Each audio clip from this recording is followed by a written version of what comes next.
Él es la imagen del Dios invisible, engendrado antes de toda creación, porque por Él fueron creadas todas las cosas en el cielo y en la tierra, las cosas que son visibles y las que son invisibles, sean tronos o señoríos, o poderes o autoridades. Todas las cosas fueron creadas por medio de Él y para Él. Él es anterior a todas las cosas y en Él tienen coherencia. Él es la cabeza del cuerpo, que es la iglesia. Él es el principio, el primogénito de entre los muertos, para ser supremo en todas las cosas. Porque en Él Dios se complació de hacer su morada en toda su plenitud y reconciliar consigo mismo todas las cosas por medio de Él, habiendo hecho la paz por medio de la sangre de su cruz. Esto se hizo por todas las cosas, para que estén en el cielo y en la tierra. Y a vosotros que erais originalmente extraños y hostiles en vuestra mente, sumidos en malas obras, Él os ha reconciliado en su cuerpo de carne por medio de su muerte, para presentaros delante de Él consagrados, incontaminados, irreprochables, con que solamente permanezcáis cimentados y edificados en la fe, y sin desplazaros de la esperanza del evangelio que habéis oído, que se ha proclamado a toda criatura bajo los cielos, del cual yo, Pablo, he sido constituido vuestro siervo. Esta es, sin lugar a dudas, la declaración más profunda de quién era Jesucristo. Si saliéramos a las calles o incluso esta tarde preguntáramos, hermano, dígame algo acerca de Jesucristo, ninguno de nosotros, yo creo, que sería capaz de decir cosas tan profundas como la que el apóstol Pablo está diciendo aquí. Dice cosas realmente tremendas, ¿no? Y además, yo ahora les voy a repartir a ustedes, creo que no hay para todos, pero bueno, pueden compartir unos apuntes que los he sacado de un comentarista llamado Barclay, que es uno de los mejores comentaristas de la Biblia, ¿no? Sobre todo del Nuevo Testamento. Y vais a ver el por qué Pablo insiste mucho en enfatizar, en aclarar, en explicar quién era realmente Jesucristo. Encontramos, por ejemplo, expresiones como que Él en su cuerpo de carne.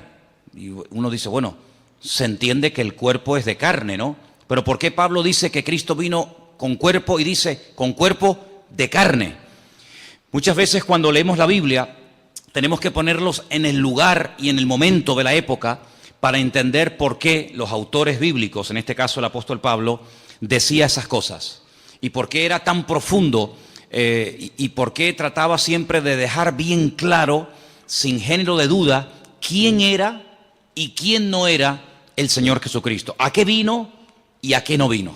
Entonces voy a pedir a, no sé, por ejemplo, a una cualquiera, tú misma, hermanita, tú y tal vez Juan Carlos, ¿me podéis? Mira, aquí tenéis unos apuntes, tenéis que compartirlos, porque no, evidentemente no hay para todos, pero podéis a lo mejor juntaros ahí 2 o 3, o en fin, entre vosotros, porque yo quiero que tengáis esto y que lo leáis tranquilamente, que lo leáis detenidamente en vuestras casas, porque no hay nada peor que estar creyendo en un Señor al cual sinceramente no conocemos. Yo creo con toda sinceridad que nosotros, no sé, por ignorancia, por falta de tiempo, no creo que por falta de interés, ni mucho menos, yo creo que no somos conscientes de a quién estamos sirviendo. Yo creo que aún no nos hacemos ni la más remota idea de quién era verdaderamente el Señor Jesucristo. A lo largo de la historia, se han dicho muchas barbaridades acerca de su persona, acerca de su obra. Por ejemplo, ha habido personas a lo largo de la historia que dijeron, y tenemos hoy en día una secta muy conocida que son los famosos Testigos de Jehová, que ellos proceden de una herejía del siglo I, que la comenzaron a decir los agnósticos y posteriormente Arrio, que decía que Jesucristo realmente no tenía un cuerpo exactamente igual como el nuestro. Incluso llegaron a decir que cuando Jesús caminaba no dejaba huellas en el camino. Era una especie como de espíritu que se podía ver, pero no era realmente un cuerpo, hablando claramente, de carne y hueso.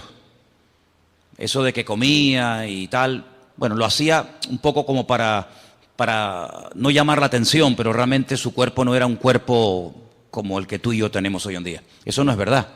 La Biblia nos enseña que Jesucristo tenía un cuerpo exactamente igual que el nuestro. Nació exactamente igual que cualquier ser humano. Tuvo una madre, tuvo un padre, comía, dormía, se cansaba, respiraba, tenía que beber agua. Podéis ver a Jesús en el camino cuando va para el norte y para en Samaria. Le pide a una mujer un vaso de agua, lo vemos durmiendo cansado del camino, lo vemos descansando, en fin, un cuerpo exactamente igual. Pero en la figura, en la persona del Señor, es algo único e irrepetible. No ha habido ni habrá nadie que en el mismo tiempo estén, digamos, cohabitando, coexistiendo dos naturalezas, la humana y la divina. Vemos a Jesús capaz de perdonar pecados. Los fariseos se extrañaban y pensaban que blasfemaba porque decían, ¿quién puede perdonar pecados sino solo Dios? Yo creo que a estas alturas tenemos claro que el único que puede perdonar los pecados del ser humano, ¿quién es?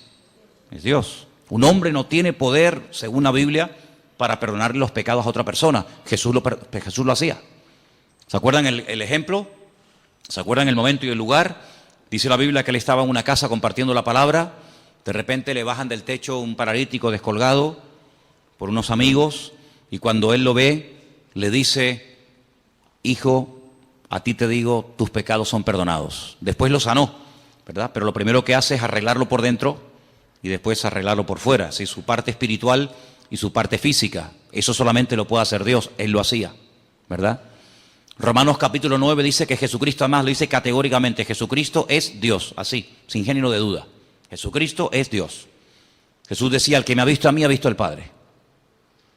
Jesucristo decía, yo y el Padre somos uno. Así de claro. Jesucristo era capaz de hacer cosas que a los seres humanos no se nos ha permitido hacer.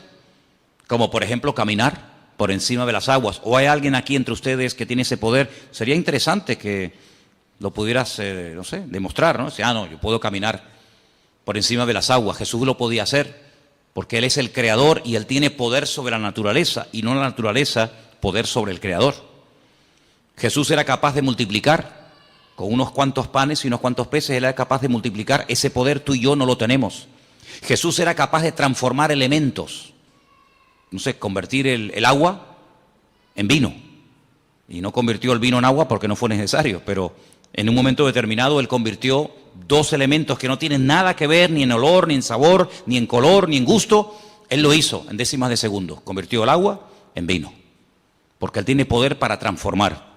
Es decir, lo que Él hacía, ningún profeta del Antiguo Testamento lo hizo. Y mira que en el Antiguo Testamento hubieron profetas que hicieron cosas tremendas.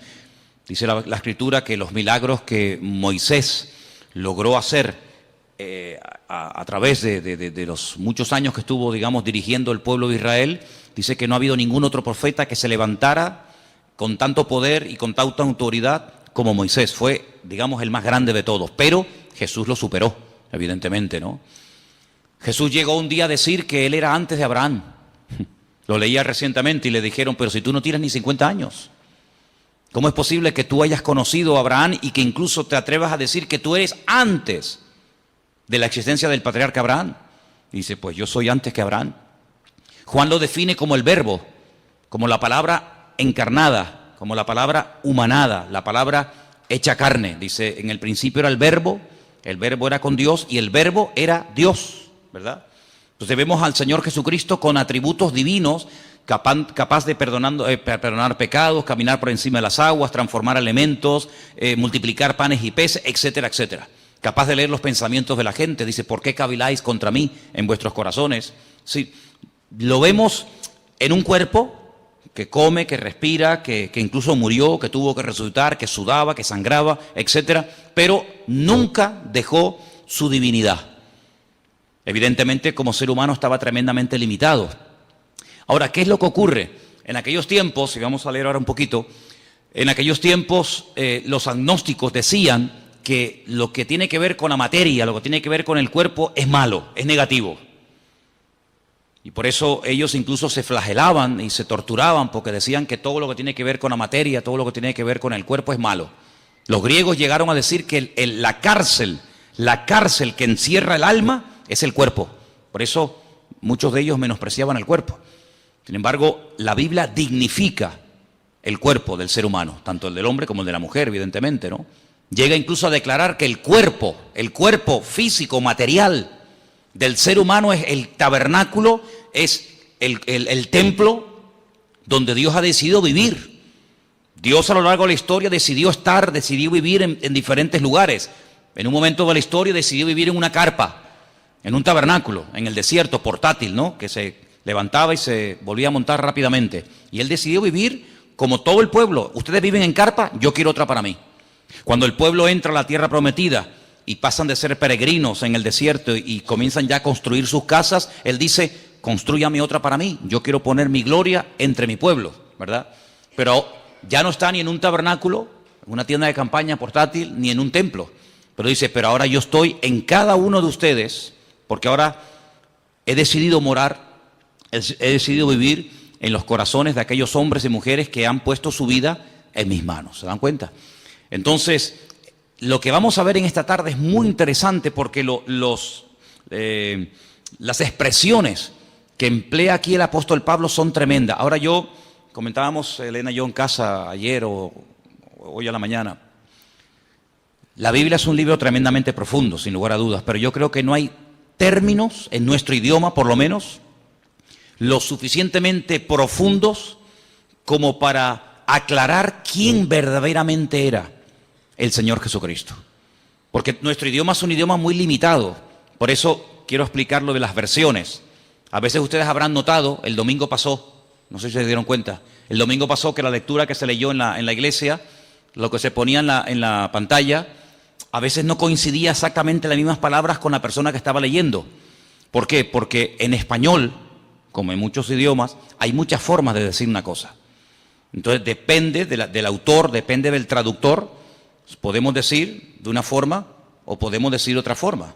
Estamos diciendo lo mismo, pero no habla igual un venezolano con colombiano, no habla igual un canario con catalán, no habla igual un boliviano que un argentino. O sea, hay diferentes expresiones, todos hablan el mismo idioma, pero cada pueblo, cada cultura, cada lugar, cada momento de la historia, pues tiene expresiones que van cambiando. El idioma no es algo muerto, el idioma es algo vivo, va cambiando de generación en generación.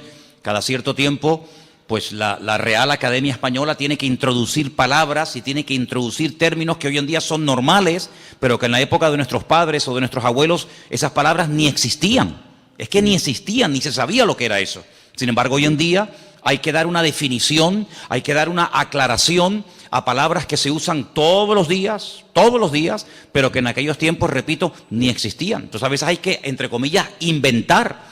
Incluso a veces nosotros en nuestro idioma hemos adoptado palabras de otro idioma. En la informática ni te cuento. La informática está llena de términos que son ingleses, son términos que no son españoles, pero que de alguna manera ya forman parte de no sé, software. Tantas palabras, no vamos a estar ahora perdiendo el tiempo en eso, pero tantas palabras que todo el mundo o mucha gente sabe lo que significan, pero que sin embargo hasta hace pocos años la gente no entendía. Entonces por eso no es lo mismo coger una Biblia del siglo XIX que leer una Biblia del siglo XXI. El mensaje es el mismo, pero la forma de clarificar el mensaje evidentemente va cambiando y hay que adaptar el lenguaje a los tiempos, ¿no? Entonces, cuando el apóstol Pablo decide escribir una carta a nuestros hermanos, a la iglesia local de los hermanos de Colosas, pues ahí había unos problemas particulares que curiosamente a lo largo de la historia se han ido repitiendo. Entonces, en los apuntes que ustedes han recibido en esta tarde, perdonen la letra tan pequeñita, yo sé que algunos dirán, madre mía, yo esto no lo veo. Es que lo quise hacer grande y mira cómo salían los folios, salían unos folios enormes. Entonces, si quieren sigan la lectura. El resto de los comentarios de este capítulo, del versículo 15 al 23, está todo explicado aquí. No tiren estos apuntes, léanlo frecuentemente, porque hay expresiones que necesitamos saber qué es lo que realmente quiso decir el autor. Solamente me quiero parar en algo, y es que a Jesús se le llama, por ejemplo, en el versículo 15, ¿qué dice el versículo 15 en vuestra versión? ¿Lo podéis ver ahí un momentito? Colosenses 1:15, ¿qué dice? Leerlo juntos en altavoz, por favor.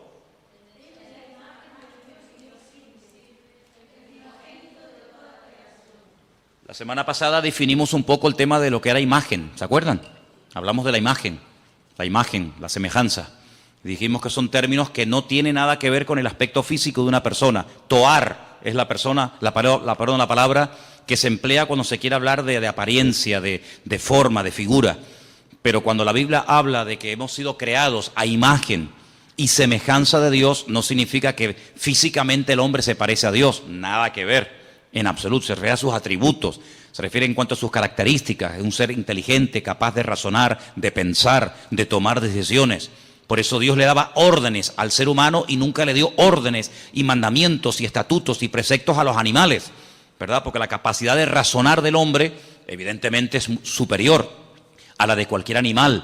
El animal no razona, no piensa, no medita, no es capaz de hacer un poema, de hacer un argumento filosófico. El ser humano puede jugar con las palabras, en fin, tiene una capacidad superior, evidentemente, ¿no? A todo eso se refiere la Biblia cuando habla de imagen y semejanza. Cuando la Biblia dice que Jesús era la imagen de Dios, no significa que tú veías a Cristo y veías la cara de Dios, ¿eh?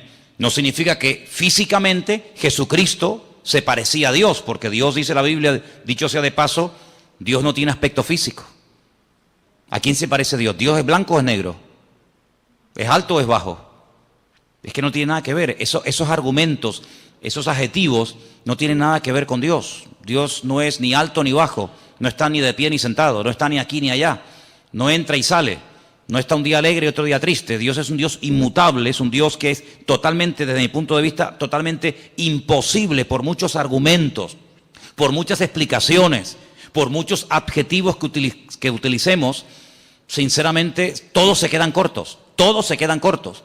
Yo pienso que a lo largo de la historia, el hombre que el mejor definió a Dios fue un rabino llamado Maimónides.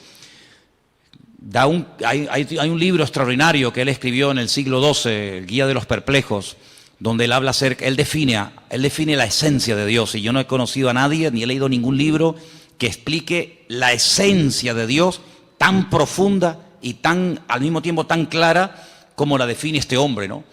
Él, por ejemplo, dice que Dios no tiene peso ni medida, Dios no tiene forma ni figura, Dios no es un Dios que se puede comparar con atributos humanos, pero claro, algunos dirán, pero la Biblia habla de los ojos de Dios, la Biblia habla de la mano de Dios, la Biblia habla de la espalda de Dios, dice que Moisés le vio la espalda a Dios, la Biblia habla de la boca de Dios. Eso es lo que se llama antropomorfismos, ¿eh? Es atribuirle a Dios o utilizar elementos humanos para hablar de lo que Él hace o hablar de lo que Él es. Dice, los ojos del Señor recorren toda la tierra. ¿Te imaginas dos ojos así? Por las calles, por las plazas, por las montañas, dos ojos. Hombre, eso no se puede traducir literalmente, porque los ojos del Señor que recorren toda la tierra, ¿qué es lo que quiso decir el autor? Que Él lo sabe todo, que Él lo conoce todo. No es que sus ojos literalmente van por la calle así buscando, ¿verdad? Porque si fuera así, literalmente quiere decir que si los ojos de Dios están en aquella dirección, ya no están en esta. Si está mirando hacia la derecha, ya perdió la visión de la mano izquierda. Por lo tanto, no es algo literal, ¿verdad? Así que eso es lo que la Biblia, ya digo, se llama antropomorfismo. Es utilizar un lenguaje humano para definir o para explicar más o menos un concepto de tipo espiritual. Eso es al mismo tiempo lo que es una parábola. La Biblia está llena de parábolas. Ustedes pueden leer los evangelios. La parábola del sembrador, la parábola del hijo pródigo, la parábola de la oveja perdida, ¿verdad? Está llena de parábolas. ¿Y qué es una parábola? Es un ejemplo.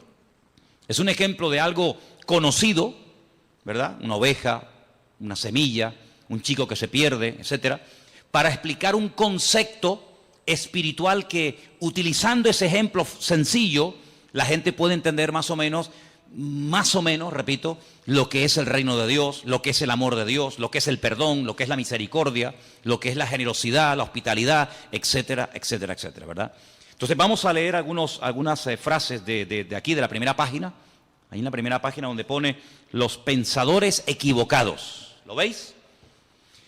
Disculpen que todos no tengan los apuntes, pero después si queréis podemos hacer fotocopias, porque es muy bueno que todos tengan estos apuntes y los leas y los repases, porque tenemos que profundizar y crecer en nuestro conocimiento de Dios. Dice así: uno de los hechos de la mentalidad humana es que uno no piensa más de lo que se ve obligado a pensar. Hasta que uno se encuentra con que otros se oponen a su fe y la atacan, no se pone a pensar en sus implicaciones. A veces nosotros no nos rompemos la cabeza con preguntas que el mundo se hace, ¿verdad? Ni pensamos en eso. Pero, ¿verdad que cuando te hacen una pregunta que en ese momento no sabes qué decir, dices, ay, pues tengo que estudiar, tengo que preguntar, porque a mí nunca se me había pasado por la cabeza que alguien me hiciera esa pregunta? Claro, generalmente, salvo excepciones, la gente suele preguntar más o menos lo mismo. Pero cuando te pasa a ti, que te preguntan por primera vez, y si Dios es tan bueno, ¿por qué se mueren los niños de hambre? Yo, ¿qué le digo? ¿Qué le digo? ¿Verdad? O si Dios es tan bueno, ¿por qué permite tal y tal otra cosa? Entonces, a veces es bueno que nos hagan preguntas que en el momento no sabemos qué decir o qué responder, para que eso nos lleve a buscar de Dios. ¿Estamos de acuerdo? ¿Me estáis mirando a mí o estáis mirando a los que entraron? Estáis mirando aquí, ¿verdad? Bien, perfecto. Hasta que la iglesia se vio confrontada con alguna herejía peligrosa, no empezó a darse cuenta de las riquezas de la ortodoxia. Es característico del cristianismo que siempre puede producir nuevas riquezas para hacer frente a una nueva situación. Es bueno que en algún momento de tu vida alguien, un amigo, un vecino, un familiar o quien sea, te haga una pregunta que tú digas, mira, sinceramente en este momento no tengo ni idea qué decirte. Y tienes que acostumbrarte a decir, en este momento no sé qué decir. Déjame que estudie, déjame que prepare, déjame que pregunte, etcétera. Pero no pienses que todo lo que te va a preguntar la gente vas a tener la respuesta inmediata. De hecho, ustedes saben que hay unas chicas en la Biblia que eran las famosas, en su día hablé de ellas, ¿no? Las hijas de Zelofajat, que vinieron un día a Moisés y le hicieron una pregunta a Moisés, el gran varón de Dios, y Moisés dijo, tengo que orar, tengo que consultar con el Señor, porque ni Moisés en ese momento sabía qué responderle a estas chicas. ¿Qué te parece? Preguntas que ningún hombre jamás le había hecho a Moisés, estas chicas se atrevieron a hacerla a Moisés y lo dejaron con la boca abierta, no sabía ni qué responder. Pero bueno, vamos a seguir adelante. Cuando Pablo le escribió a los colosenses, no estaba pensando en el vacío. Se puso a escribir, como ya hemos visto en la introducción, habla de los capítulos anteriores, para salir al paso de una situación bien definida. Escuchen, había una tendencia de pensamiento en la iglesia primitiva que se llamaba el gnosticismo. Sus seguidores, los gnósticos, lo que quiere decir poco más o menos los intelectuales o los librepensadores, estaban insatisfechos con lo que consideraban la ruda sencillez del cristianismo y querían convertirlo en una filosofía que pudiera estar en línea con los otros sistemas filosóficos del tiempo. Es decir, para algunas personas nuestra fe es tan sencilla que no les cabe en la cabeza.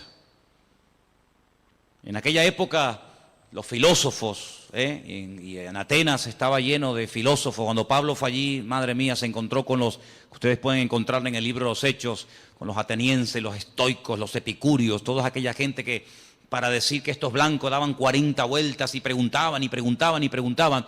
Pues cuando empezó el cristianismo a difundirse y a extenderse el evangelio por todo el mundo conocido, pues estos gnósticos no daban crédito a que todo fuera tan fácil y todo fuera tan sencillo. Ellos querían complicar las cosas. Por eso Pablo tiene que escribir muchas cartas para responder y debatir correctamente a esta gente, ¿no? Ahora bien, Dios es espíritu y por lo tanto absolutamente bueno y la materia absolutamente mala, según decían ellos. De ahí que se deducía que el Dios verdadero no podía tocar la materia y por lo tanto no era el agente de la creación.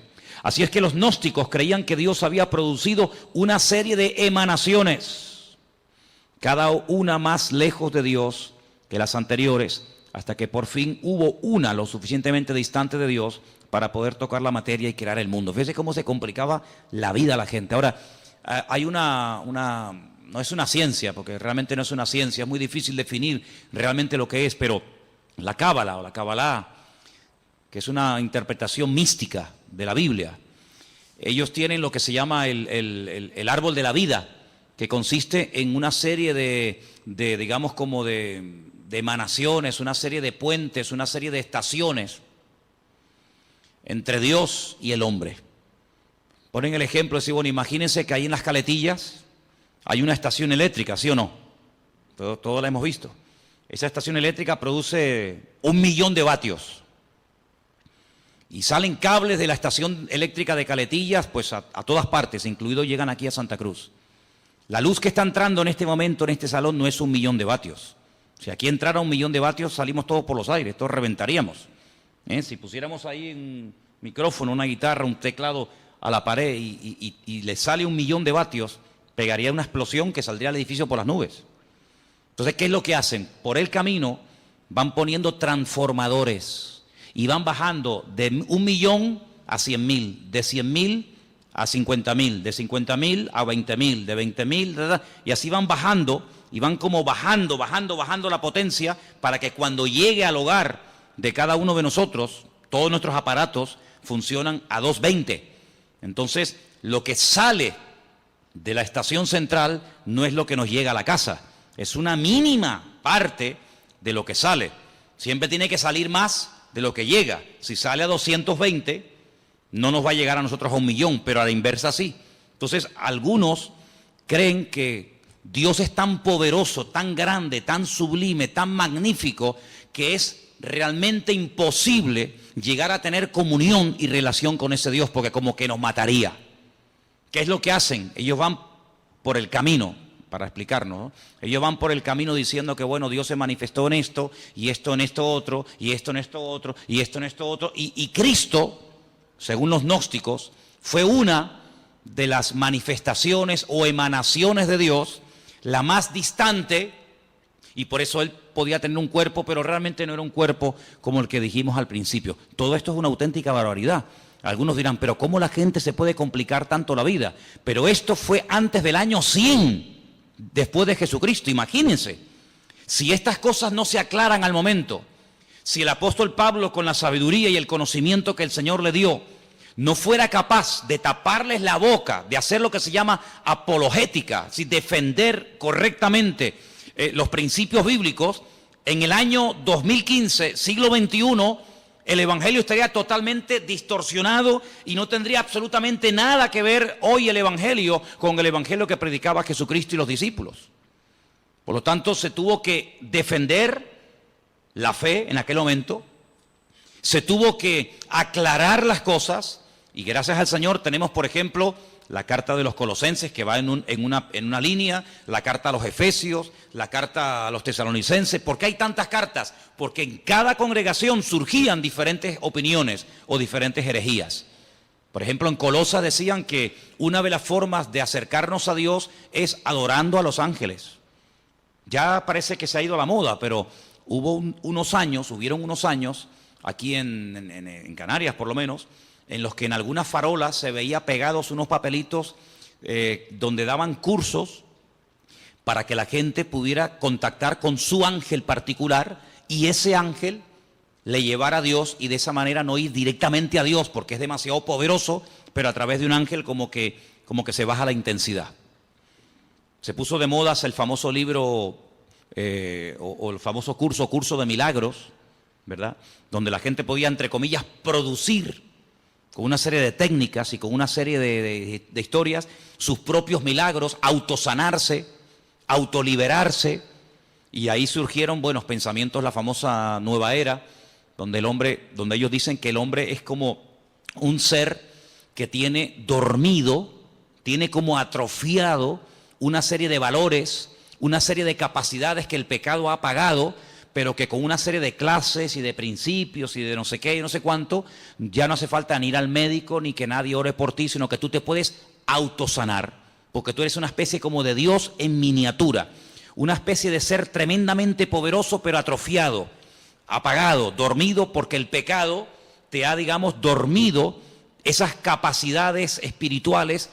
Y bueno, y la gente se complica la vida de una manera con tal de no ir a Dios, con tal de no buscar al Señor, son capaces de buscarlo donde sea. Y por eso el apóstol Pablo fue un hombre muy usado, no solamente para extender el Evangelio que nos ha llegado a nosotros exactamente igual, sino también para decirle a aquella gente las barbaridades que decían y para que hoy en día tengamos respuestas ante estas barbaridades. Entonces vamos a seguir leyendo un poquito y después nos vamos a meter en el pasaje. Los gnósticos llegaban todavía más lejos. Estamos en la primera página de los apuntes que les di. Conforme las emanaciones se fueron distanciando de Dios, se volvieron cada vez más ignorantes de Él. Y en las emanaciones más distantes se daba no solamente la ignorancia de Dios, sino la hostilidad hacia Él. Los gnósticos llegaban a la conclusión de que la emanación que creó el mundo desconocía y era hostil al verdadero Dios. Y algunas veces hasta identificaban esa emanación con el Dios del Antiguo Testamento. Eso tenía ciertas consecuencias. Ahora, si ustedes se dan cuenta, cuando el hombre no tiene una relación directa con Dios, cuando el hombre busca en fuentes equivocadas, es como lo que decía el profeta Jeremías: ustedes están buscando en cisternas rotas que no retienen el agua, y por eso cuando llegan a una cisterna rota la encuentran vacía. Hay una búsqueda sincera, pero el camino es un camino equivocado. No todos los caminos llevan a Dios. Eso tienes que tenerlo clarísimo en tu vida. No es que, bueno, da igual, iglesia evangélica, católica, musulmana, budista, nueva era, da igual, total, todos los caminos llevan a Dios. Es que eso no es lo que dice la Biblia. Mira, a lo largo de la historia, siempre el deseo del Creador, el deseo de nuestro Dios fue tener comunión con el hombre. Dios hizo todo lo habido y por haber, todo lo impensable, para que el hombre se acercara a Dios. El hombre como que hacía todo lo contrario para alejarse del Señor. Te voy a poner un ejemplo. Mira, en el Antiguo Testamento hay un varón de Dios, un hombre que se llamó Jacob. Conocemos también su nombre como Israel. La Biblia dice que él una noche se echó a dormir. Estaba durmiendo al aire libre. De repente él tiene un sueño donde ve una escalera. Una escalera que tiene la parte de abajo en la tierra y la otra punta, al otro extremo de la escalera está en el cielo.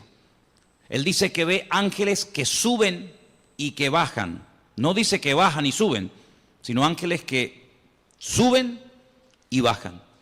Él entiende en ese sueño, que es muy profundo para decirlo así en breves palabras, él entiende que el cielo se quiere acercar al hombre. Él entiende que el Creador quiere volver a tener comunión con el hombre. El hombre la cortó, el hombre se desconectó de Dios. El hombre se independizó de Dios, para que me entiendan. Porque cuando Dios creó al hombre, lo creó con la capacidad de rebelarse, de separarse de su Creador. ¿Por qué Dios lo hizo así? Solo Dios lo sabe.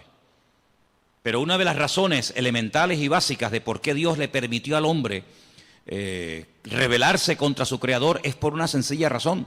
Porque Dios no quiere amor a la fuerza. Si tú no me amas, yo no te voy a obligar a que lo hagas. Si tú no me quieres servir, yo no te voy a obligar a que me sirvas. Si tú no quieres estar conmigo, yo no te voy a obligar a que estés. Yo te voy a crear con la capacidad de rebelarte, con la capacidad de distanciarte de mí. Y el hombre utilizó esa capacidad como ser perfecto que era, porque si no tenía esa capacidad, luego no es perfecto. El hombre utilizó ese libre albedrío, esa capacidad y se desconectó de Dios. Claro, las consecuencias fueron terribles. Dios le dijo, bueno, pues si en este lugar que yo lo he creado para ti y no tienes que hacer absolutamente nada para subsistir, sino que yo te lo he dado prácticamente todo hecho. Fijaros que el hombre ni tenía, hermanos, que matar animales para poder comer.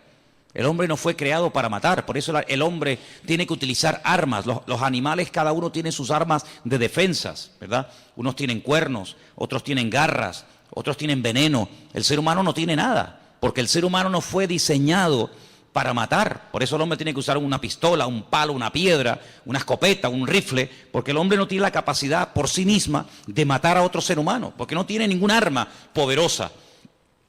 Ahora, fijaros qué interesante, cuando el hombre se desconecta de Dios, Dios lo tiene que echar de aquel lugar perfecto y de armonía que todos conocemos como el Gan Edén, el jardín del Edén. Y cuando sale de ese lugar, él se percata, él se da cuenta de todo lo que ha perdido. Ahora el hombre tiene frío, ahora el hombre tiene calor, ahora el hombre suda. Sudar significa perder humedad, con la capacidad de poder deshidratarte. La mujer comienza a sentir dolores, La mujer no fue creada para tener la menstruación todos los meses. En el momento en el que peca, comienza a experimentar el hombre pérdida de humedad y la mujer pérdida de sangre todos los meses. La tierra se le vuelve en su contra. Los animales que antes dominaba, ahora en cierto sentido tiene que cuidarse de ellos porque le pueden quitar la vida.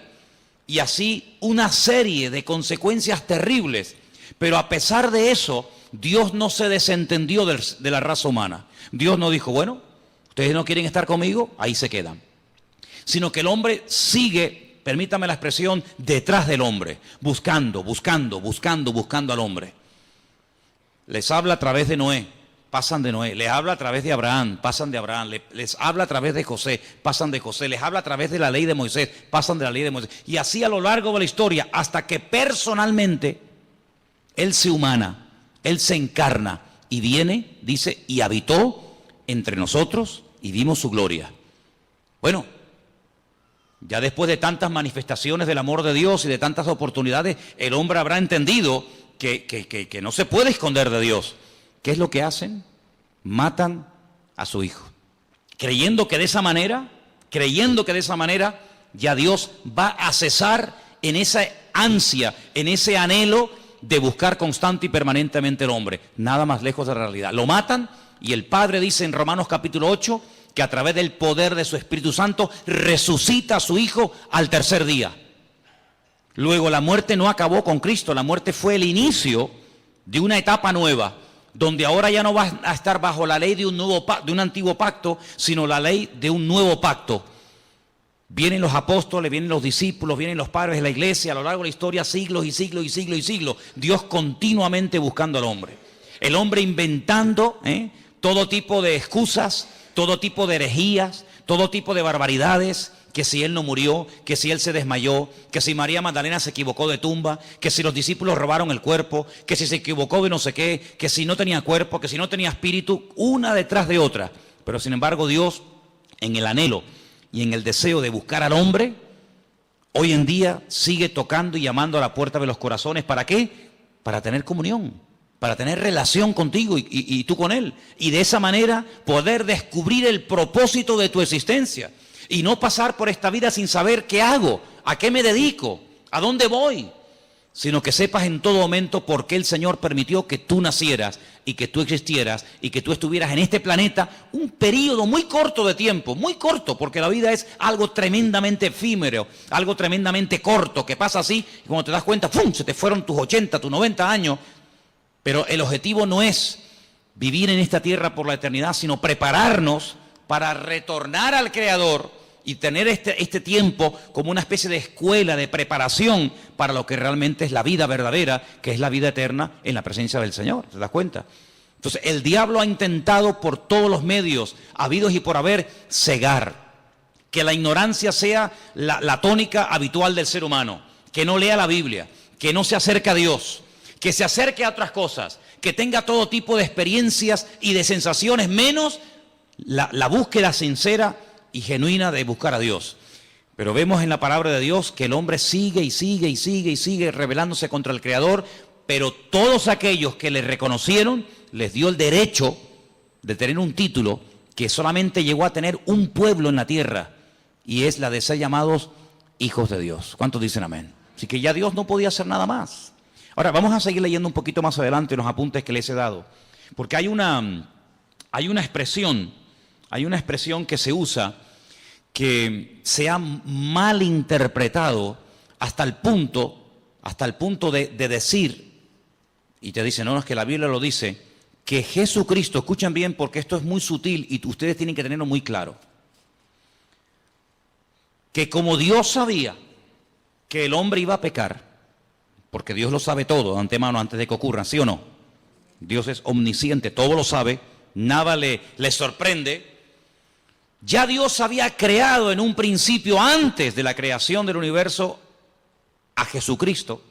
Y lo tenía como preparado, lo tenía como reservado, para que cuando el hombre pecara, como nada podía redimir al hombre del pecado, sino solamente a través de la sangre incontaminada y limpia y pura del Señor, pues ya Él lo tenía preparado desde antes de la fundación del mundo para que muriera por nosotros. ¿No se pueden ustedes imaginar la cantidad de gente que cree eso, que Jesucristo es el Salvador, que murió por nosotros, que resucitó en una cruz, que Él ascendió a la diestra de Dios Padre, que volverá, que reinará, todo eso, pero con algo muy sutil, y es que dicen que Jesucristo no es Dios, sino que Jesucristo es un ser creado.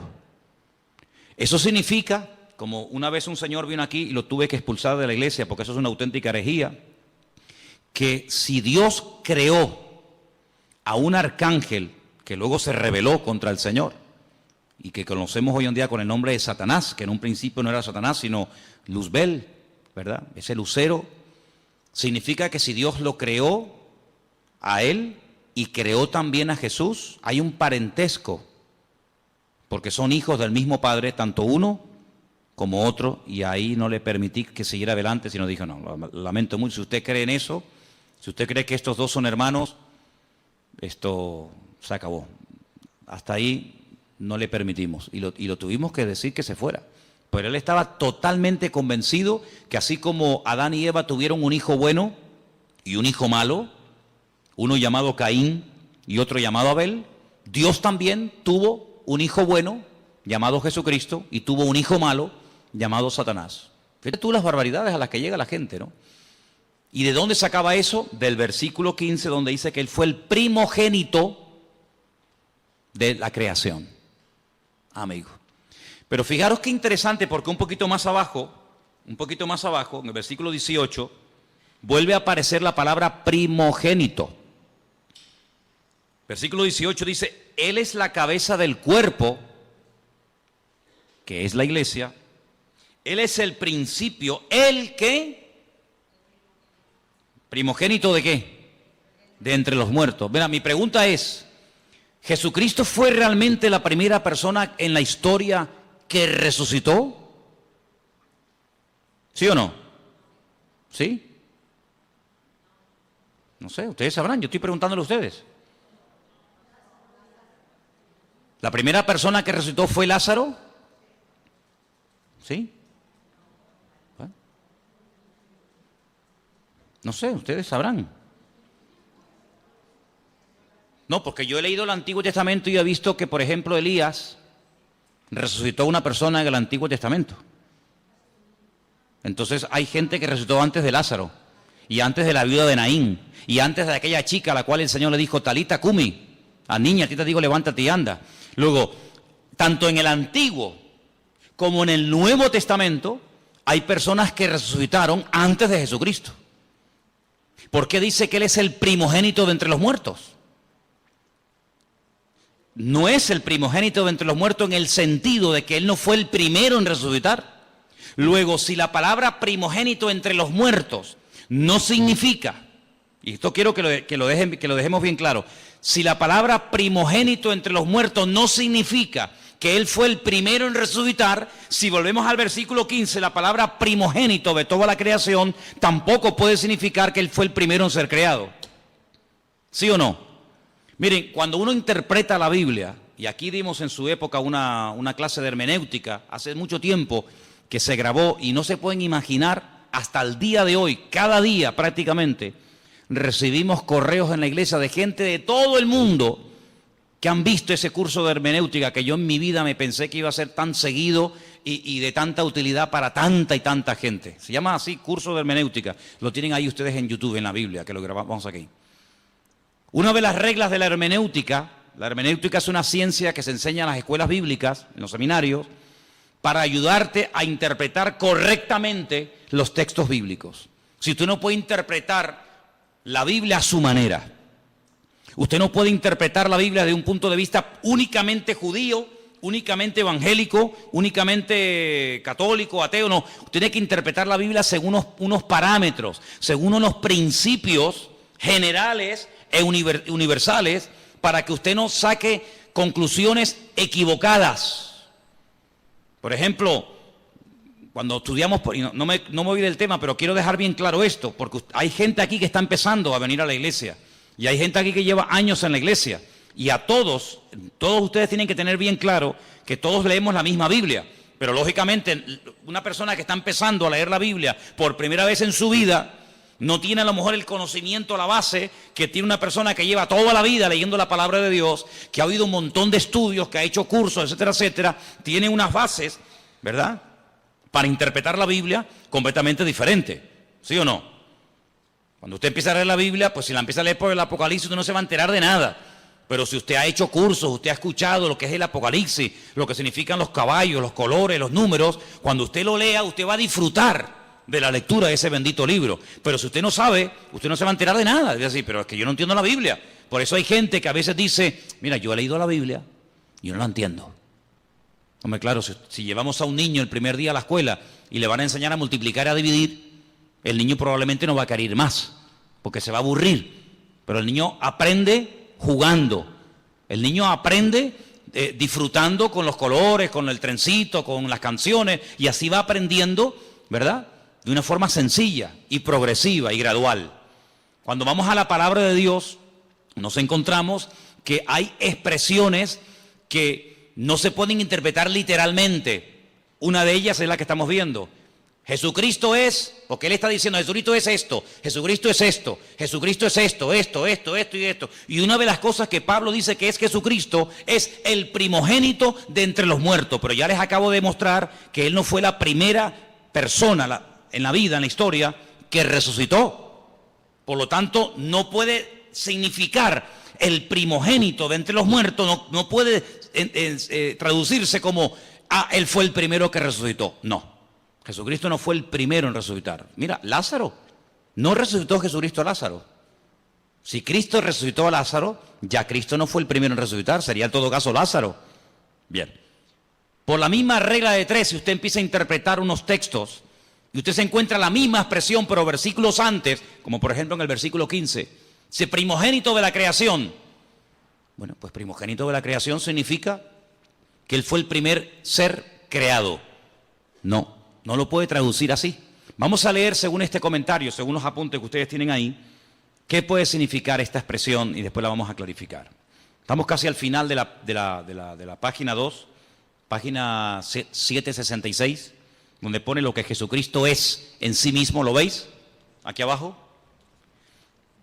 En este pasaje, Pablo dice dos cosas importantes acerca de Jesús. Ambas en respuesta a aquella gente de los gnósticos de aquella época. Los gnósticos habían dicho que Jesús no era más que uno entre muchos intermediarios y que por muy glorioso que fuera, era solo una revelación parcial de Dios. Pablo dice que Jesucristo es la imagen del Dios invisible. Colosenses 1:15. Usa aquí una palabra y una figura que despertaría toda clase de memorias en las mentes de los primeros lectores. La palabra eikon, en griego, e imagen en su traducción correcta. Ahora bien, como señala este autor, una imagen puede ser dos cosas que se confunden entre sí. Puede ser una representación, pero una representación, si es lo bastante perfecta, puede ser también una manifestación. Cuando Pablo usa estas palabras, establece que Jesús es la perfecta manifestación de Dios. Para comprender cómo es Dios, tenemos que mirar a Jesús. Yo le digo a la gente, ¿usted quiere conocer a Dios? ¿Quiere saber cómo piensa, cómo siente, cómo es Dios? Tienes que conocer a Jesús. A Dios llegamos a través de Cristo. Si usted no conoce a Cristo, es imposible que usted conozca a Dios. Porque Dios se manifestó, Dios se reveló a través de Jesucristo. Hebreos capítulo 1 que dice, Dios habló a lo largo de la historia a nuestros padres de muchas formas y de muchas maneras. Pero en los postreros días ha hablado a través de Cristo. Si usted conoce a Cristo, usted no va a tener ninguna duda de cómo es Dios. Cuando usted conoce a Cristo, escuche bien lo que le digo, cuando usted conoce el corazón del Señor, cómo es el Señor, usted no va a tener que estar todo el santo día preguntando, esto es bueno, esto es malo, lo puedo hacer, no lo puedo hacer, puedo ir, no puedo ir, lo digo, no lo digo, lo miro, no lo miro. Cuando usted conoce al Señor, usted sabe perfectamente lo que le agrada a Dios y lo que no le agrada. Usted no va a tener que tener un perro policía todos los días a su alrededor para decirle, no, eso no se hace, no, eso no se dice, no, eso no se toca, no vayas para acá, no vayas para allá. Eso al principio está bien. Pero llega un momento en el que tú ya conoces tanto al Señor, que tú ya sabes hasta lo que le gusta al Señor. ¿Quiénes son las personas que necesitan todo el día una sombra? ¿Quiénes son las personas que necesitan todo el día una persona que le diga, no, eso está mal? Las personas que no conocen a Dios. Cuando tú conoces al Señor, ya no hace falta que estén todo el santo día detrás tuyo, porque tú ya sabes, porque el Señor que mora en ti da testimonio a tu espíritu de lo que está bien y de lo que está mal. Los que están empezando y los que llevamos ya tiempo en las cosas del Señor, podemos decir por experiencia que hay momentos, desde que hemos comenzado a conocer o a interesarnos en conocer al Señor, hay momentos en los que sin nadie decirnos nada, cosas que habíamos hecho durante toda la vida, ahora resulta que las vas a hacer y tú dices, no sé, me siento raro, ya no me gusta. Cosas que antes te volvían loco, ahora dices, ya no tienen para mí ningún atractivo. ¿No te ha pasado eso? Dime la verdad. Amigo, porque el espíritu que tienes dentro de ti tira hacia las cosas del Señor y hay como como una alarma que te dice, eso no está bien. Nadie lo sabe, nadie te ha visto, pero el Señor que mora en ti ya comienza a hablarte. Si tú esa voz la cultivas, no la apagas, no la ignoras, sino si tú esa voz, esa sensación, por decirlo así, tú le prestas atención cada día, tú vas a ser más sensible a lo que tienes que ser y nada sensible a lo que no tienes que ser sensible. ¿Cuál es el problema del ser humano en reglas generales? Que a veces somos tremendamente sensibles en cosas que nos tenían que dar lo mismo. Y a lo que deberíamos de ser verdaderamente sensibles, no lo somos. Y yo creo que uno de los peores pecados que podemos cometer los creyentes, los que ya hemos conocido al Señor, es perder la sensibilidad espiritual. Porque cuando uno pierde la sensibilidad espiritual, un término que aparece en la Biblia es que llegamos a cauterizar la conciencia. Si ya pecas y no te sientes mal. Y eso es terrible. Eso es terrible. El temor de Dios, el respeto a Dios, dice la Biblia que es el principio de la sabiduría.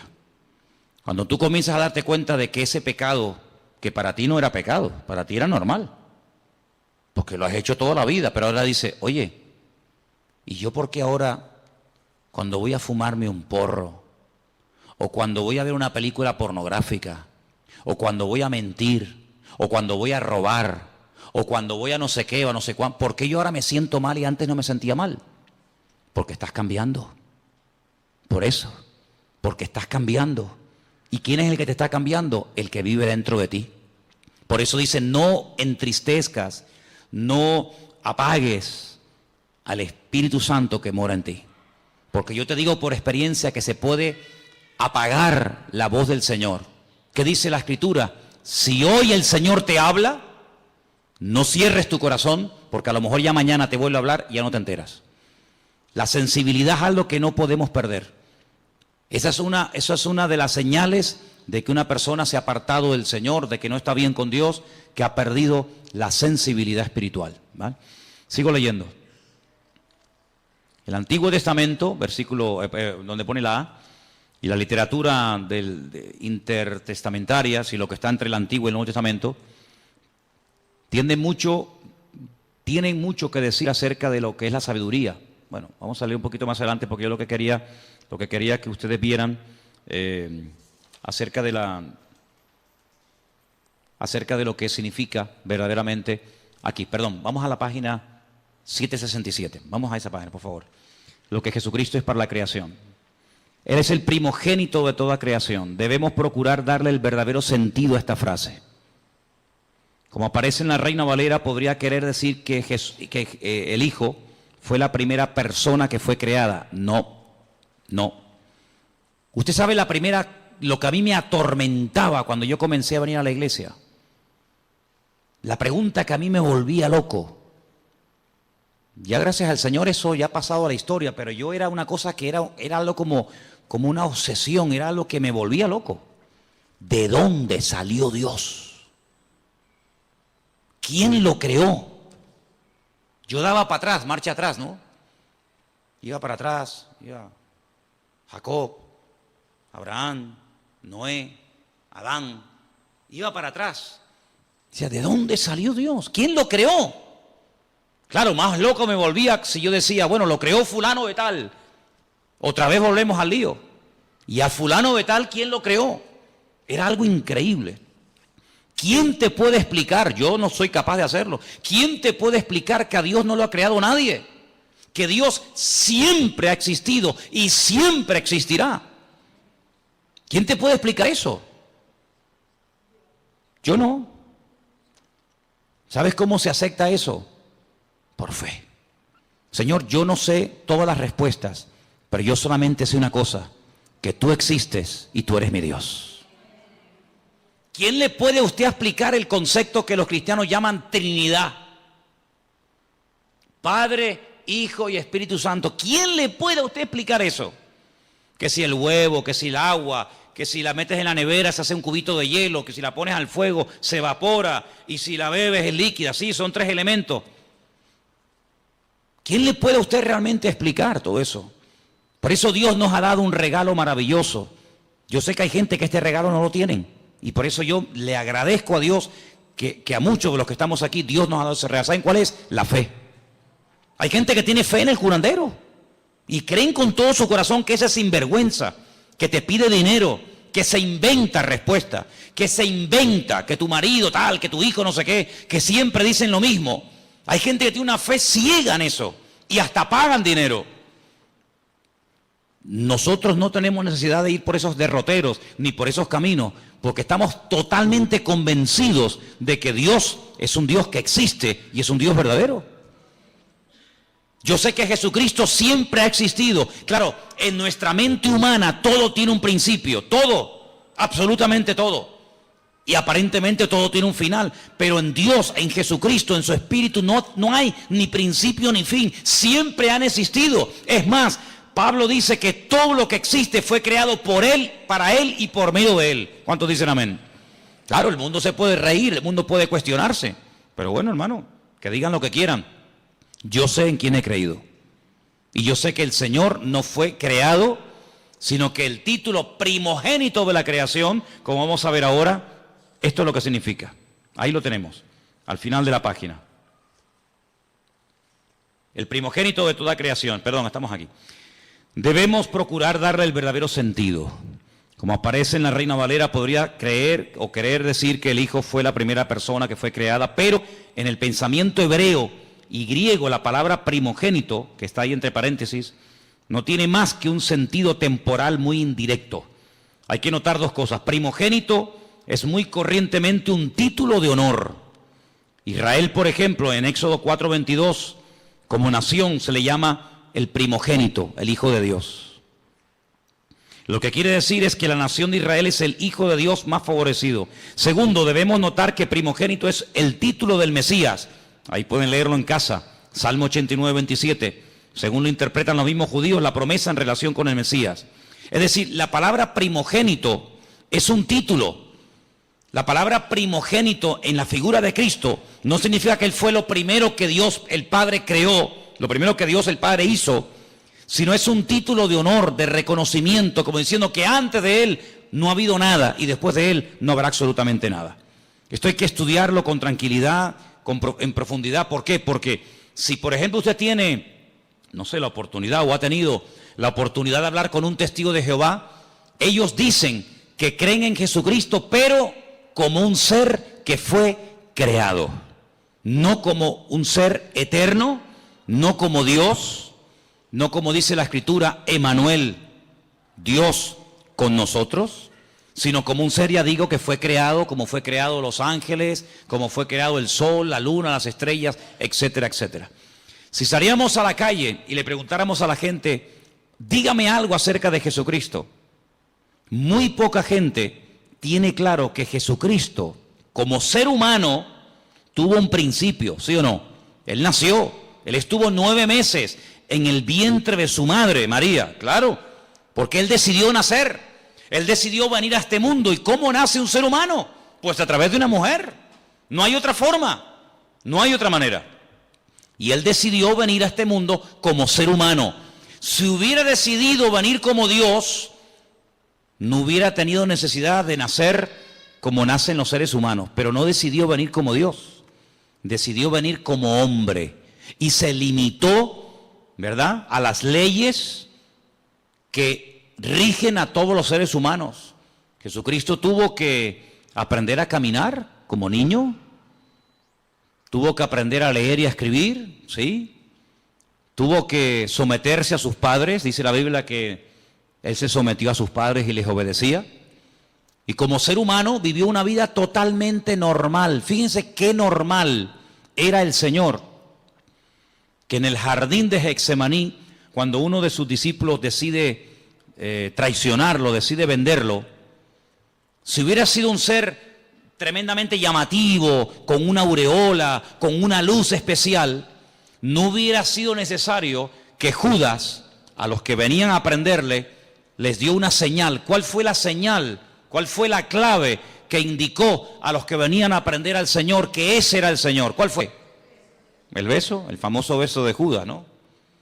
Podía haber dicho, mira, el más alto, el más guapetón, aquel que tiene una luz blanca que le sigue a todas partes, aquel que está siempre rodeado de ángeles, aquel que levita y no toca con los pies el suelo, sino que va así, como volando, ¿no? No, era tan normal, que hasta Judas tuvo que decir, tengo que darle un beso, porque pasa desapercibido delante de todas las personas. Porque el atractivo realmente del Señor no era el aspecto físico, sino era la esencia de lo que Él era y de lo que Él verdaderamente había venido a hacer a este mundo. Y nosotros tenemos que profundizar en nuestro conocimiento del Señor. Por eso animo a los que están empezando que lean los evangelios. Tenemos 4. ¿Cómo se llaman? Mateo, Marcos, Lucas y Juan. Ahí ustedes van a encontrar cómo hablaba, cómo reaccionaba cuando lo criticaban, cómo pensaba, cómo se movía en medio de sus enemigos, cómo trataba a los niños, a las mujeres, cómo trataba a sus discípulos, cómo era intolerante frente al pecado, pero tremendamente misericordioso y compasivo ante gente que había caído, pero que les daba la oportunidad de rehacer su vida. Y ahí en los evangelios encuentras a Cristo como ser humano, pero también como un Dios perfecto, humanado, limitado entre nosotros, pero que nos amó tanto que se dejó matar. Ahora, el concepto tal vez más profundo de lo que Él es, el concepto más maravilloso de todos los que rodean a Dios, podemos decir que Dios es santo, ¿sí? Podemos decir que Dios es justo, podemos decir que Dios es bueno, en fin, podemos decir un montón de cosas, ¿sí o no? Pero el concepto del amor de Dios, ¿tú lo entiendes? Es impresionante, ¿no? Porque generalmente los seres humanos tenemos la tendencia, me imagino que ustedes también, de seleccionar, ¿no? Cuando tú dices, bueno, hay ¿cuántos? 100. Como que dentro de esos 100 hay un pequeño grupo más cercano a ti y los otros sí están ahí, pero ¿qué te parece? Sin embargo, el Señor no tiene favoritos, eso ya es una cosa que nos llama la atención. Dios no tiene favoritos, Dios no dice este sí y este no, este me gusta y este no me gusta. Es un Dios que ama al pecador, ¿sí o no?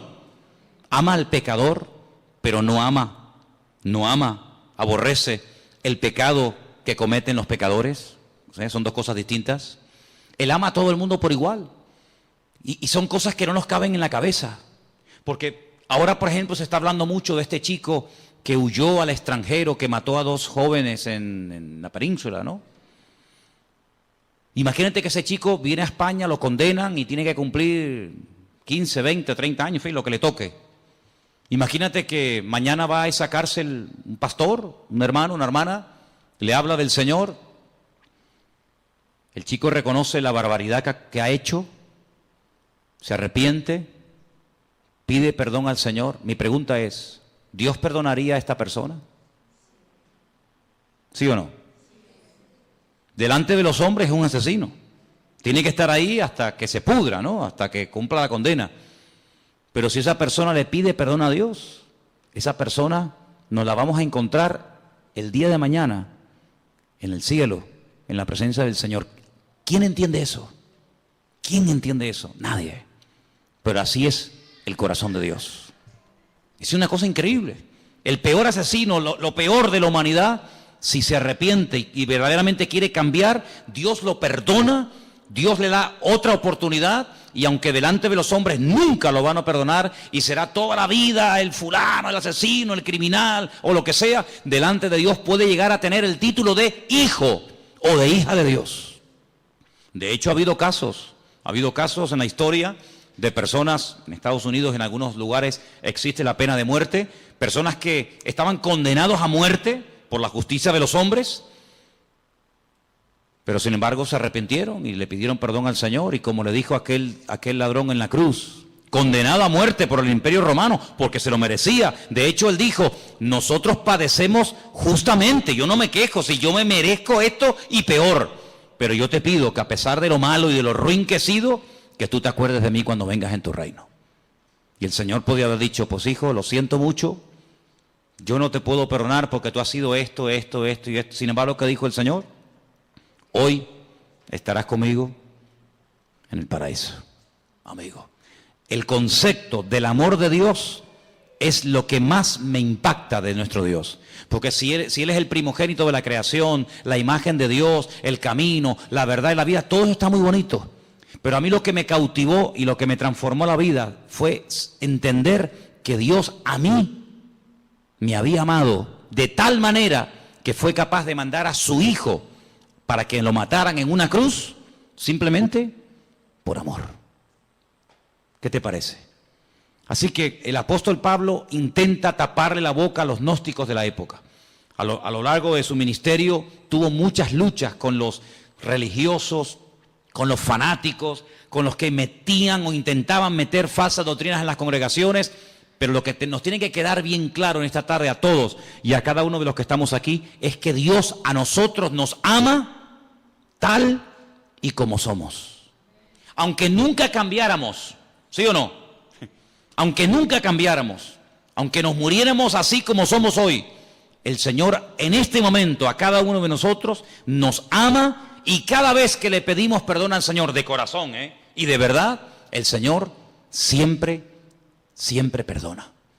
Hace unos días estaba en televisión y como una novedad, como una cosa, como que hubieran bajado extraterrestres del planeta X y vinieran a este mundo y dijeran, oye, que han venido unos extraterrestres, como una cosa del otro mundo. Daban la noticia en todos los medios de comunicación de las últimas declaraciones del Papa. Que si una mujer que abortó, ¿no dijo más o menos así? Verdaderamente de todo corazón pide perdón a Dios, que hay que perdonarla, y lo contaron. Y yo digo, pero mira, si eso lo sé yo hace 30 y pico de años cuando me convertí a Cristo. Sinceramente, a lo mejor para usted, señora, o para usted, caballero, será una cosa de decir, oye, que cómo estamos cambiando, qué cosa tan tremenda. Pero miren, ¿sabes qué? Es que yo conozco al Señor, no me hace falta que don Francisco diga semejante cosa, porque ya mi Dios en su palabra me ha dicho que el que viene a mí, yo no le echo fuera. Da igual si ha abortado, da igual si ha asesinado, da igual si ha matado con ganas o sin ganas, queriendo o sin querer, me da igual. En la palabra de Dios encontramos que si hubiéramos pecado, primero de Juan capítulo 1 dice, si hubiéramos pecado, abogado tenemos para con el Padre, a Jesucristo el justo. Y la sangre de Jesucristo nos limpia de todo pecado. Por lo tanto, a mí no me causa ninguna sorpresa diciendo, ¡ay, qué maravilla! Pero si la maravilla hace 2000 años ya la dijo Él. Ya hace 2000 años el Señor Jesucristo murió en la cruz para demostrarle a toda la raza humana que no importa lo lejos que nos hayamos separado de los caminos del Señor, no importa, mira, lo bajo que hayamos caído, las barbaridades que hayamos hecho, si le pedimos perdón al Señor, Dios siempre perdona y otra cosa más, y olvida. ¿Cuántos dicen amén? El Señor a nosotros no nos dio la capacidad de olvidar las cosas malas que nos hacen. Una cosa es que no nos domine, una cosa es que no me quite el sueño, una cosa es que no esté ahí continuamente amargándome la existencia, y otra cosa es que yo olvide. Si usted me pega ahora a mí una patada y usted me pide perdón y yo te perdono, oye, yo te perdono, pero yo no puedo olvidar que tú me pegaste una patada, y además si se me quedó un moretón y si me tuvieron que escayolar, pues menos todavía. Pero hay una característica tremenda, que un Dios todopoderoso diga y declare categóricamente, y Él no miente, que cuando Él perdona, Él olvida al mismo tiempo. Como diciendo, yo nunca te voy a echar en cara, nunca te voy a reprochar lo que me hiciste o me dejaste de hacer, lo que dijiste o dejaste de decir. Solamente hay un ser en todo el universo que es capaz de amarnos y de soportarnos como Él. Y Él se llama Jesucristo, Rey de Reyes y Señor de los Señores. Así que conociendo al Señor, te vas a terminar enamorando de Dios. Y quiero terminar diciendo algo. Léanse todos estos apuntes porque son muchos y hay que leerlos con detenimiento y estudiarlos. Pero déjeme que le diga solamente una cosa, y lo he dicho en varias ocasiones. Que el Señor, que nosotros nos hayamos enamorado del Señor, ¿no es lógico? ¿Sí o no? Imagínate que llega una persona esta noche a tu casa. Tú no lo conoces de nada. Y te dice, ¿me podrías poner en un papel todo lo que tú debes? Sí, póngame todo lo que usted debe. Pues mira, debo el coche, debo 5 letras del coche, ¿no? Alguno, ¿no? Debo la hipoteca de la casa, me quedan no sé cuántos años por pagar la hipoteca. ¿Qué más? Pues hombre, no sé, debo... Bueno, muy bien, pónmelo todo en una lista. ¿Cuánto suma esto? Lo que sea, toma, ahí tiene usted el dinero. Y así, en cuestión de segundos, ya no debes nada al banco ni a nadie. ¿Te gustaría? ¿Sí o no? Algunos son muy espirituales y dicen, no, hermano, yo oro al Señor. Vale, muy bien. Entonces usted no es espiritual, usted es bobo. ¿Estás enfermo? ¿Te duele algo? Y llega esta persona y te dice, ¿dónde te duele? Pues mira, tengo un dolor aquí. Te pone la mano encima, ora por ti y nunca más te vuelve a doler eso. Oye, ¿tú no le tomarías aprecio a esa persona? Lógico. Cuando tienes un problema no lo buscarías a él o a ella porque te ha ayudado tanto que, oye, mira, ¿me podrías venir un momentito que te quiero hablar contigo? Me pasa esto, me pasa lo otro. ¿Quién no se puede encariñar? ¿Quién no puede apreciar, respetar? No digo enamorarse, pero respetar a una persona así, cualquiera. Bueno, pues en cierto sentido, eso es lo que el Señor hace continuamente con nosotros. Nos sana, nos fortalece, nos levanta cuando caemos, nos anima. A veces permite, fíjate lo bueno que es y lo sabio que es, que cuando ve que nos estamos un poquito medio apagando, quedando atontados, permite ahí una pequeña prueba, una pequeña cosita, ¿no? Y, ay, tal, ay, Señor, ayúdame. Y el Señor dice, sí, dime, aquí estoy contigo. Fíjate lo bueno que es, que podría decir, bueno, ya no quieres orar, pues nada, no ores. Pero Él dice, le voy a poner una piedrita en el zapato, para que le haga una llaguita. Ay, Señor, mira que me salió una llaguita, sí, dime qué quieres que haga. Señor, que me sana, ahí está, pum, la sanidad. ¿Quién no se enamora de un Dios así? ¿Sí o no? A todos nos ha pasado. Pero lo que yo quiero preguntarles ahora, ¿qué vio Él en nosotros para enamorarse de nosotros? Porque ¿cómo no me voy a enamorar de un Dios que tiene estas y más características, cualquiera? Pero ¿qué vio el Señor en ti y en mí? Cuando a veces una persona que te ama te dice, qué ruinito que eres, ¿No te han dicho nunca eso? Qué malo que eres. Cuando quieres ser malo, eres malo, Cuando quieres ser buena, mira que eres agradable, Pero el Señor, a pesar de nuestras debilidades y defectos, Él nos ama. Hermanos, amemos también nosotros al Señor. Y sirvámosles con alegría, sirvámosles de todo corazón, porque es un privilegio el ser llamados hijos de Dios.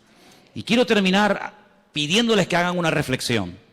Imagínense que en esta noche supiéramos, es una hipótesis, no es real, pero imagínense que supiéramos que en este momento en la Plaza de España, allá abajo en pleno corazón de Santa Cruz, hay 8 o 10 mil personas sin hogar, sin agua potable, sin comida, sin nada, y que hay cientos y cientos de niños, pues como los niños que tenemos aquí en la iglesia, que a veces entran, salen, el otro que canta, el otro que toca los palitos,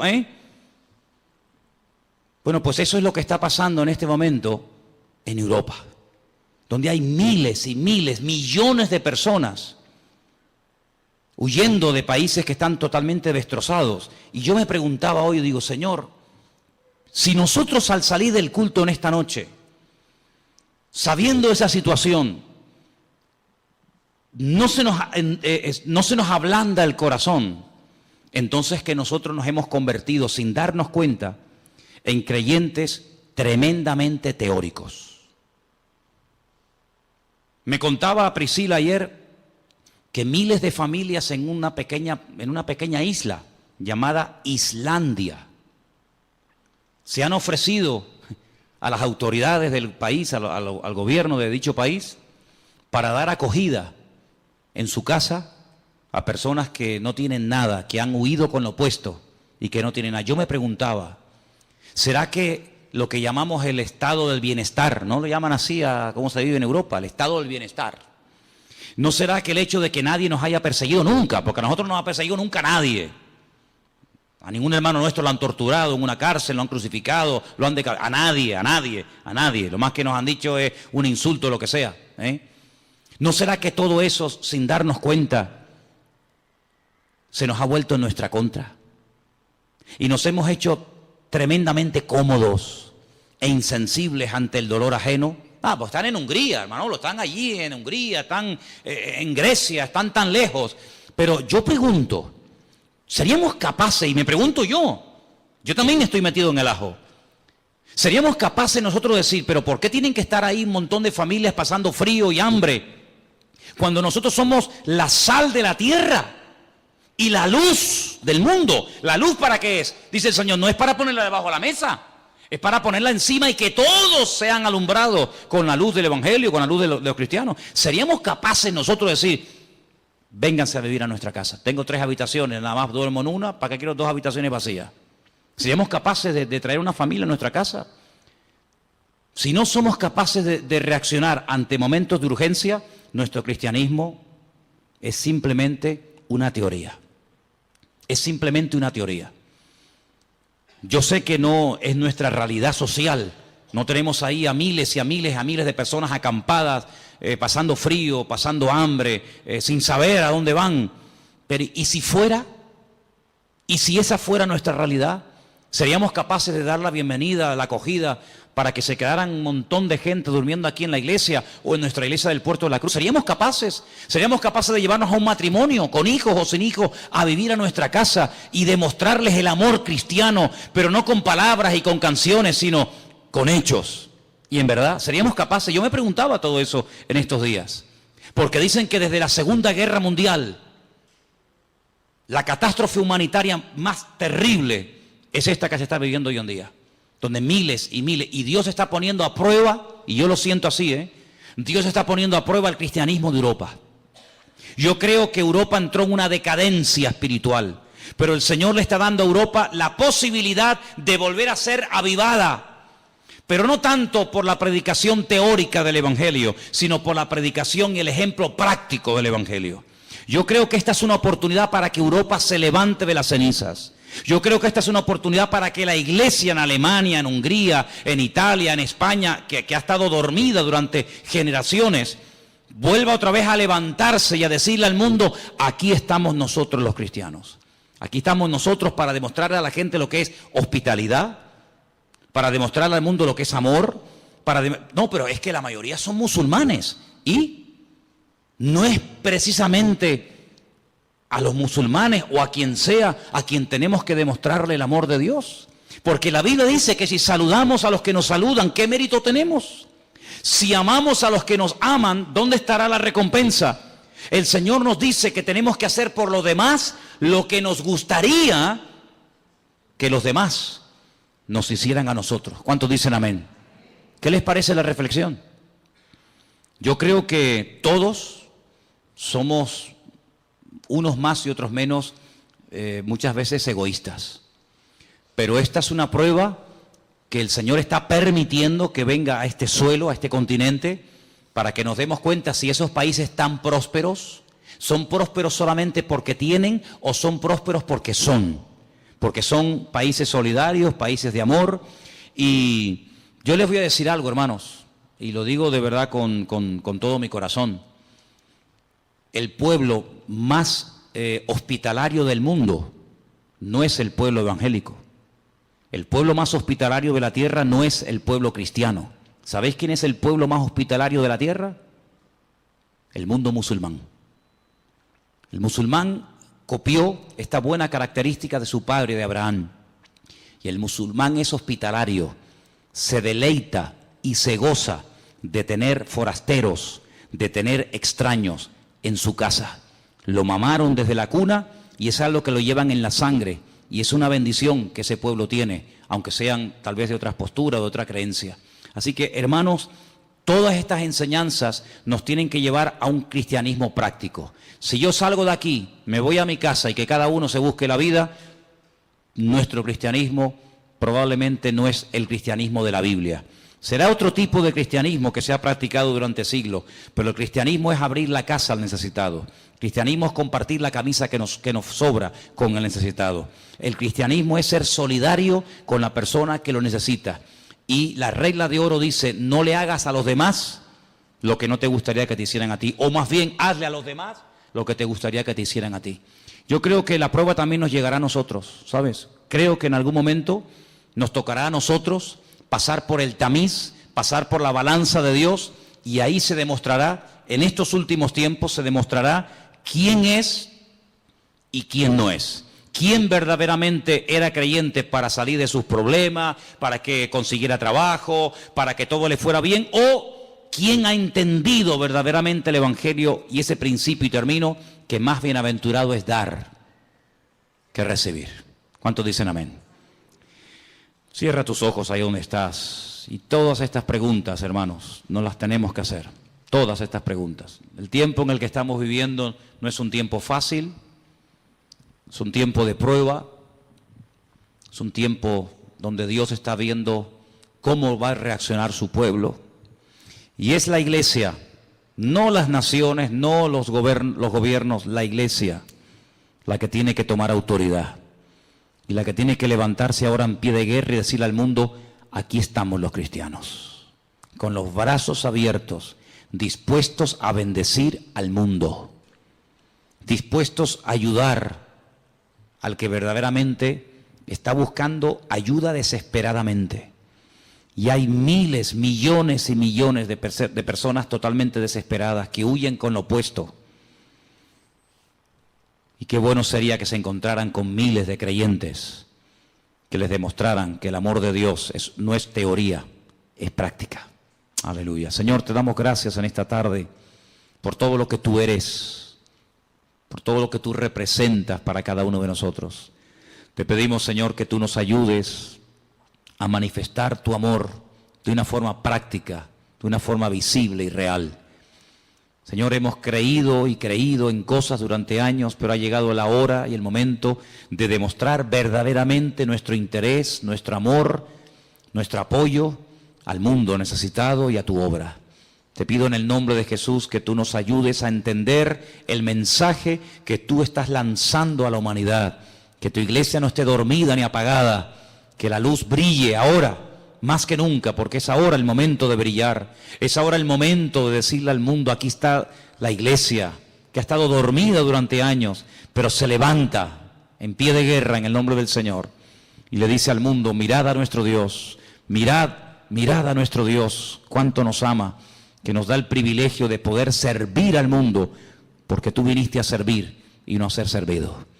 Ayúdanos, Señor, a conocerte, a descubrirte cada día, y gracias por todo lo que tú eres. No tenemos palabras para describir todo lo que tú eres, todo lo que tú representas. Tu esencia es imposible con palabras humanas poder describirla. No hay concepto, no hay adjetivo lo suficientemente amplio como para poder definirte, Señor. Pero solamente nos queremos, Señor, agarrar a la verdad de que tú eres amor. Ese amor que prevalezca en nosotros, ese amor que reina en la iglesia y ese amor que nunca se vaya de nuestras vidas. Gracias te damos por esta palabra, por este estudio en esta tarde. Seguimos en tu presencia en el bendito nombre de Jesús.